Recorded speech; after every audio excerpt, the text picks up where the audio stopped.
Yeah, no, it's been an insane day. We've been like launching a bunch of stuff, so I feel like I've just been like a lot of inbound. So yeah, I'm really excited for this kind of session. I've been on MentorPass for a little while. I know Ash has been on it for a while. I'm super close with Kenny, and I think it's like a super amazing platform for people to just get like access into people that are like really in the thick of it.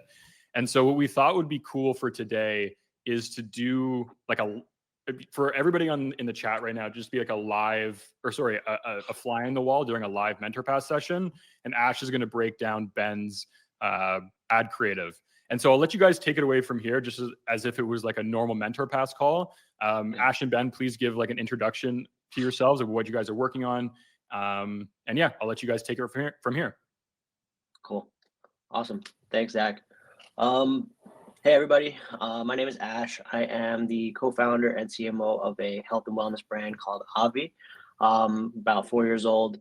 Might have seen myself or my other partner on Twitter, Ron.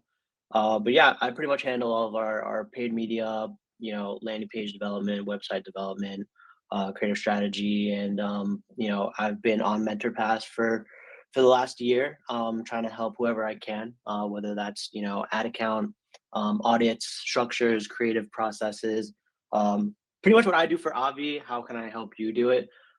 So super excited to do this live. It's definitely a first. So it'll be super interesting to see how this goes. But Ben, I'll let you take it from here. Yeah, hi. So my name is Ben. I'm the founder at Eat Flings. So we have 10 years of experience in the food industry. We had a brand called Kue, which is better for you ice cream. And now we've been working on Eat Flings for the past 2 years. It's better for you toaster pastries, and they're low sugar, high protein. And big fan of Avi. I had a few talks with Ron in the past. Awesome guy. And yeah, just looking forward to like getting a review of our website and see what you think of what's effective, what's not effective. Cool. So I'm gonna pretend we're just doing our own MentorPass for the hundreds of people watching. Okay, so the way I like to start off there, you gave me introduction about the brand, pretty much your USPs and everything. I know you want to go into the website and kind of pick it apart. Is there anything else like that I should know right now? Like, are you guys running ads? Do you plan on running ads? What are your like marketing efforts right now? And like, where do you really want to kind of dive in? For sure. So we haven't really launched ads, but it's something that we're actively looking into, and we're actually working on the landing page in the back end. So we want to like put all our strategy in place, and I thought this was like a perfect occasion to speak with you guys. I know that you're like pros at all that stuff, so getting your input would be super beneficial. I'm not sure if we're able to like share a screen, but would it be possible to like pull up our website? Yeah, I think so. There should be a present button. Do you want me to pull it up, or do you want to pull it up? I guess you can. Okay. Maybe that's more like efficient. Yeah, let me see if I can get this up real quick.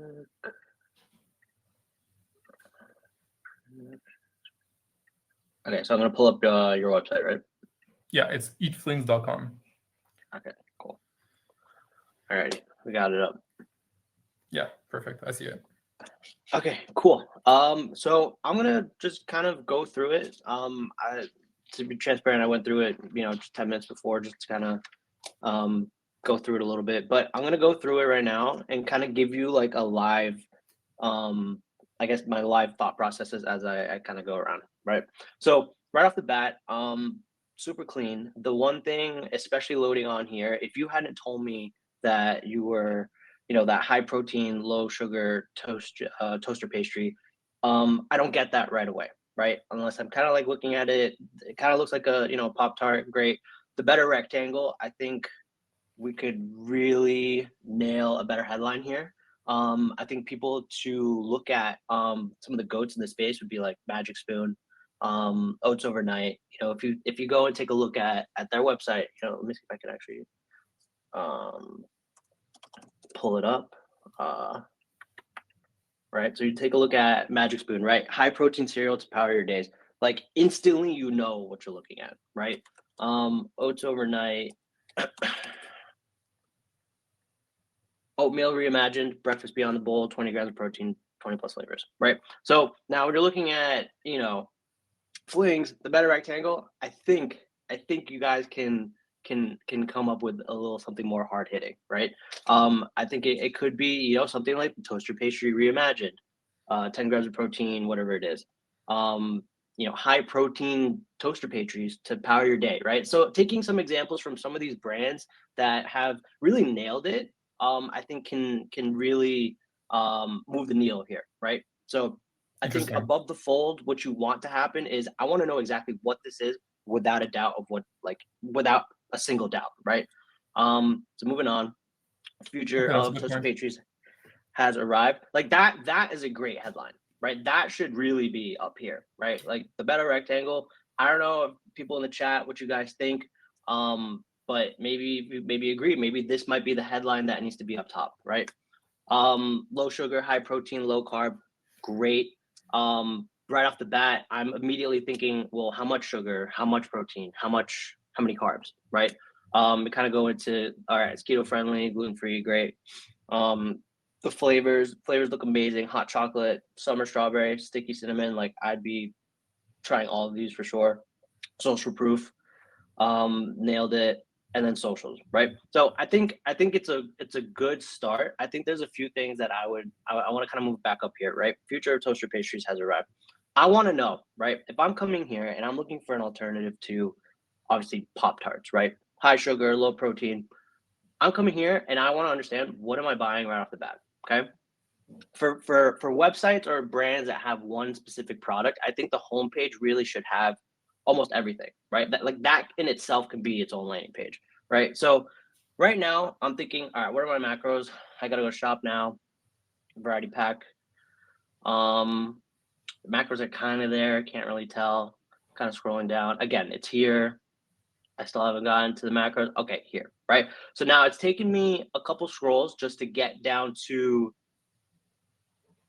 where I can hit shop now. Then I go onto the product page. I don't see the macros yet. I kind of scroll down and then I see it in, you know, over here, right? So now if this is your main value prop, this should have been in the forefront from the beginning, right? Like this, in my opinion, the fact that it's 10 grams of protein, 1 gram of sugar, 6 net carbs, that should all be here. Because as soon as I get there, I want to know what I'm getting into. I want to know that, hey, it's toaster pastries, high protein toaster pastries, 10 grams of protein, 1 gram of sugar, 6 grams of carbs, or whatever it is, right? So I think this part can do a lot better, and I think we've nailed that. I think you get that too. And the rest of this, you know, looks great. Now, the only thing that I would possibly add here, and I think Oats Overnight does a really good job at this, where if we're gonna showcase everything on the homepage, I think there's a couple things that you might want to add, right? Ingredients, right? Now I'm thinking, okay, is this healthy for me? What's actually going into it, right? If I'm in the market for this, I'm very health conscious. I'm very conscious of, you know, putting certain ingredients in my body. So I want to know what it is right off the bat, right? So what are the ingredients, right? And again, it's probably all on the product page, which is great. If you can highlight some of this on the homepage, yeah, I think it's great, right? You have it here, chickpea flour, all these, fantastic. Everything's here. Why not have a small section on the homepage just so that it's easy to just boom, you're there, done. Okay, like I don't have to look for it. I don't have to click around and look for it. Okay. And then another thing is that I know there's a couple people, or not a couple, but I'm sure people eat this type of stuff in different ways, right? People toss it in the toaster, like they prefer to just eat it cold.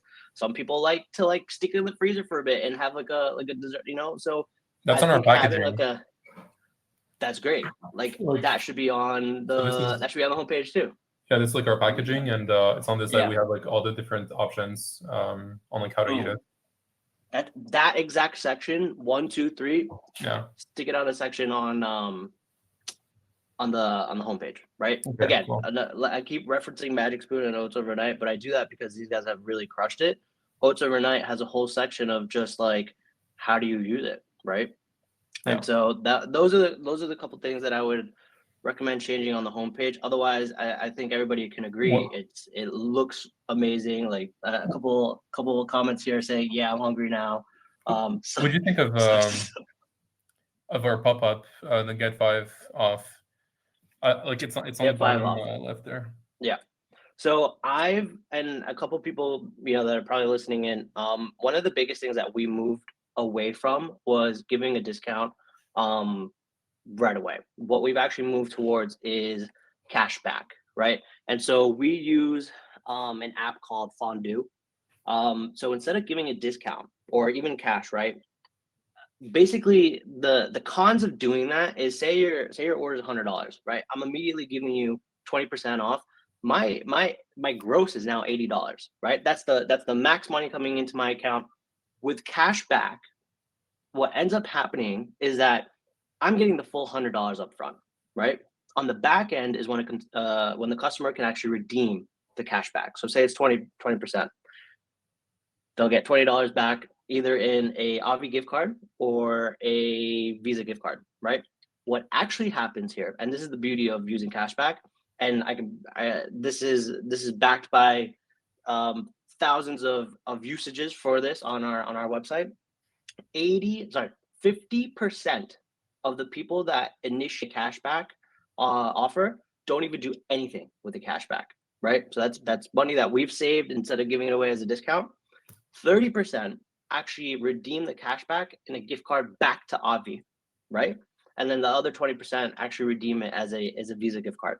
So now instead of giving away that 20% right off the bat, you're giving away substantially less amount on cashback because people either don't do anything with it, which is the majority, or they end up using it as a gift card back to the store, which helps with obviously retention, LTV. So I think the pop-up is great. Does it convert as good as a $5 off, or? Yeah, and the best part is that you can go even higher on this because of the unit economics that back out after this, right? So for example, if let's say $1,000, okay, come in, my pop-up's 20% cash back, right? So that's $200 that technically should be redeemed for cash back.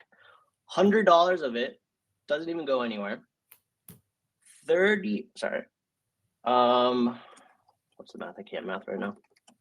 $60 goes back to the store as a credit, and then the other $40 goes back in a Visa gift card. So instead of $200 being discounted and it's gone, my cost is $40. You see what I'm saying? Yeah. So now if you actually increase the offer, you could actually get away with saying get $10 cash back, right? So instead of $10 gone right off the bat, you're really only losing $2.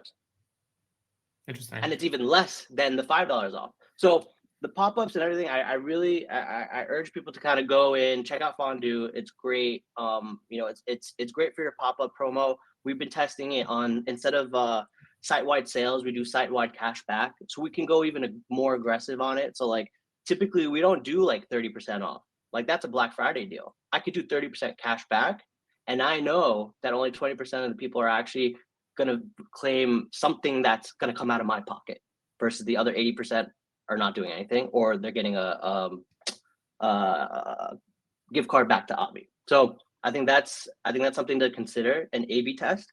So definitely check that out. So what's next? For the landing page, what would you recommend doing differently than the product page? Because we're actually working on it now, and I'm curious to know like what you think we should focus on. Yeah. So tell me what the structure you guys are building right now for your current landing page. For now, it's like the main page with like reviews. Then it's here. I'm gonna pull it up one sec. Till it drops, I'm not gonna like put it on the screen, but I can just tell you what we have for now. Yeah, I'll stop sharing. I think you can take over. Yeah, so I'm not gonna share it because it's only like. Okay, got it. It's kind of like a thing with like full comments and stuff, but. Got it. Yeah. So first page is like the better rectangle. Okay. A little bit like the first page on the homepage, so we're gonna have to change that. Then it says trusted reviews. Then we have the main benefits. So protein, net carbs, sugar. Then 5 reasons why you should eat it. Then we have like 3 reviews. Then we have a table comparing us to Pop-Tarts and competition.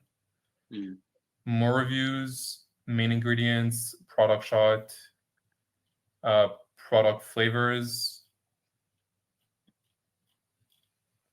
social, and then we have three different options. So we have the basic variety pack, we have best value, and then we have most popular, like 3 different brackets. And yeah, that's pretty much it.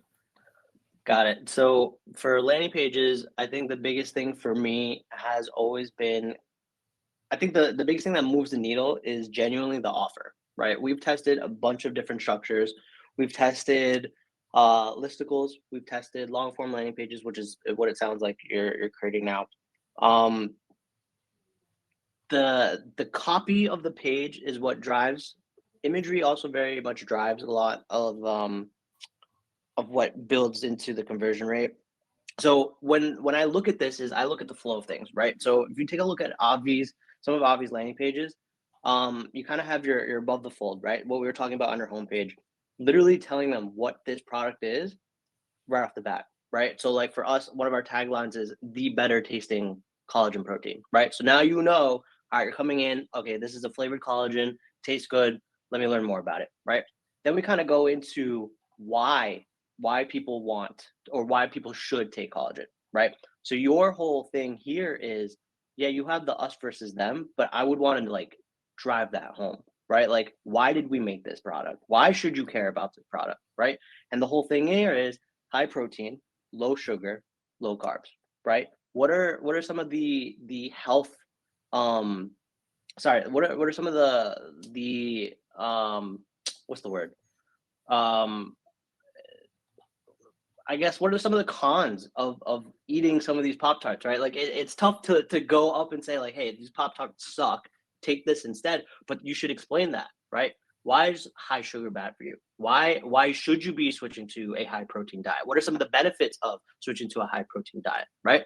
Then you can get into the gist of things, right? All right, your macros were 10 grams of protein, 1 gram of sugar, 6 carbs, us versus them. Take a look at us versus a Pop-Tart, right?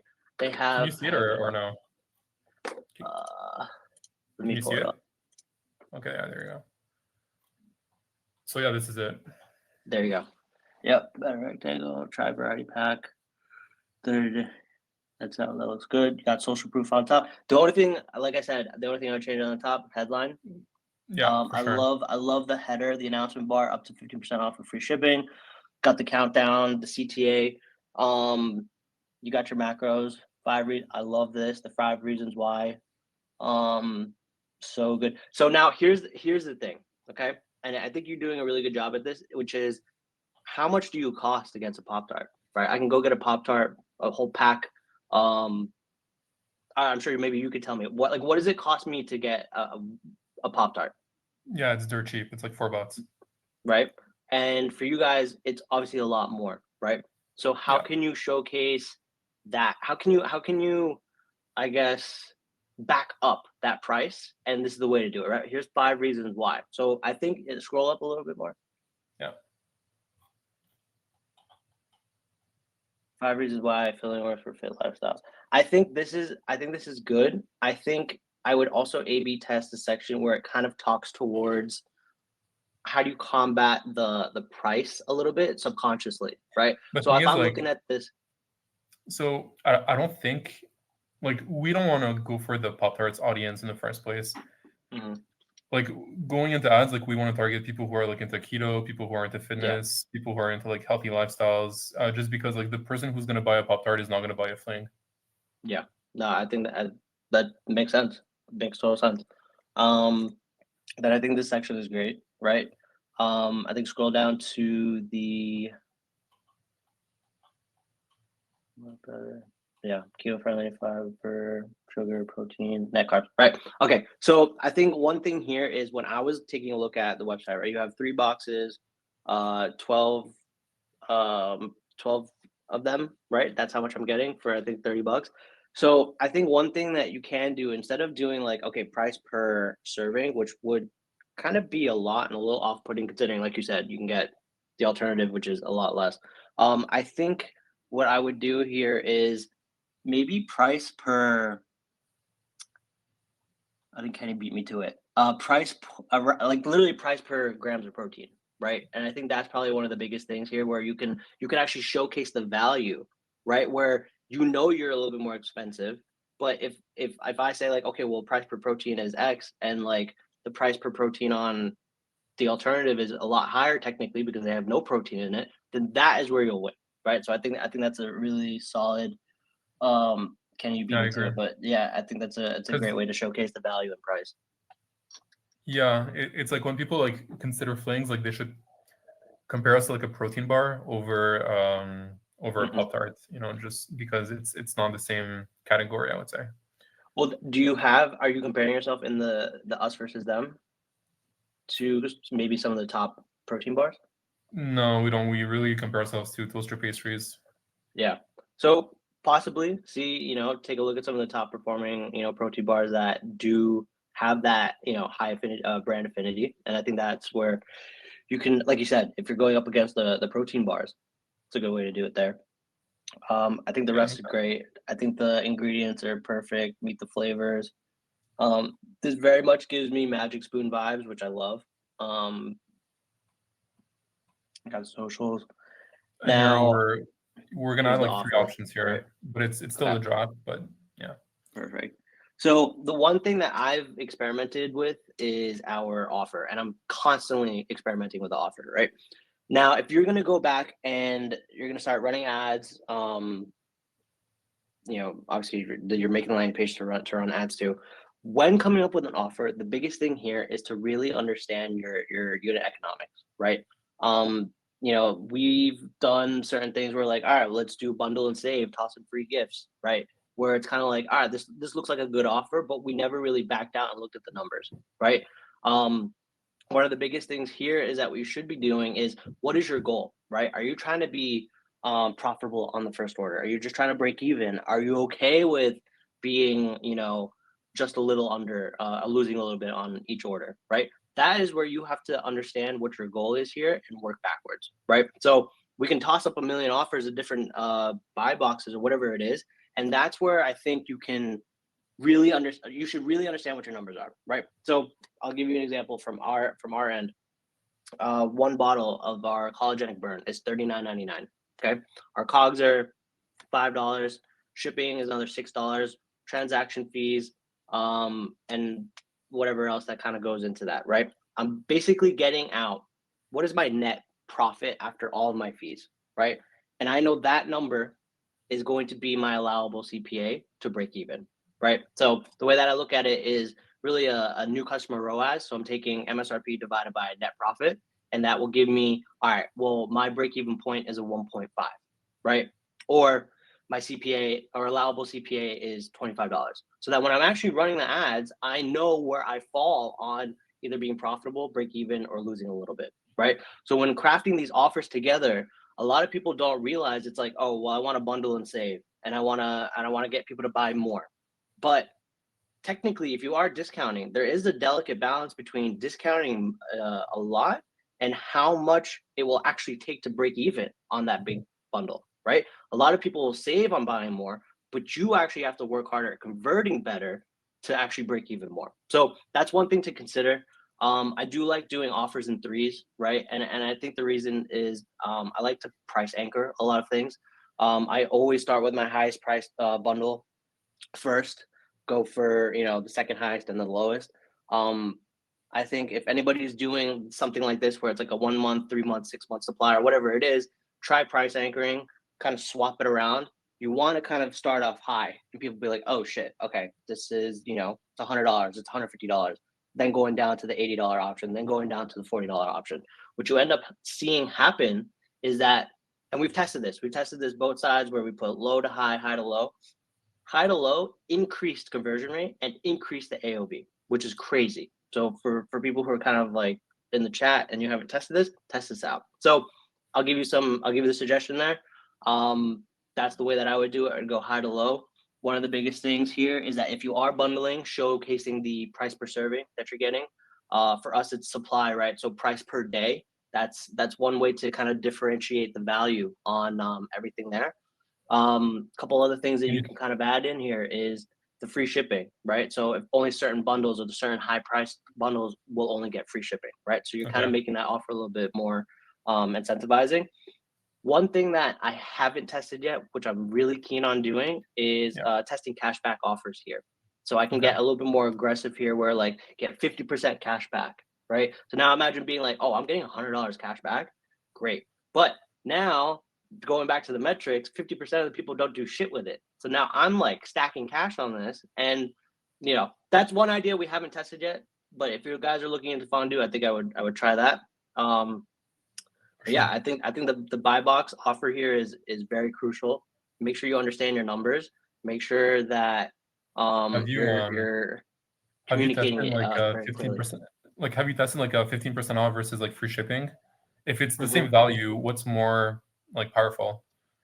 I think I see, that's the thing. You have to test it. You never know. It's very, you don't know. Here's actually something really surprising, is that I used to give free gifts with my order, right? And that was just something I just did always. Never really thought about it. I said, all right, cool. It fits the unit economics. I'm break even at this point. I'm happy. Okay. Then I was like, wait, what if I don't even offer the free gifts and just offer a discount, right? And so we ran an A/B test. The revenue per session ended up coming down just a little bit, naturally, because there's no free gifts, but it wasn't enough to actually justify me giving free gifts with the order, right? So moral of the story is definitely test everything, but make sure when you are testing it, you are noting down, all right, well, my break-even point on 15% off is X. My break-even point on offering free shipping is Y. What's the better deal for my unit economics?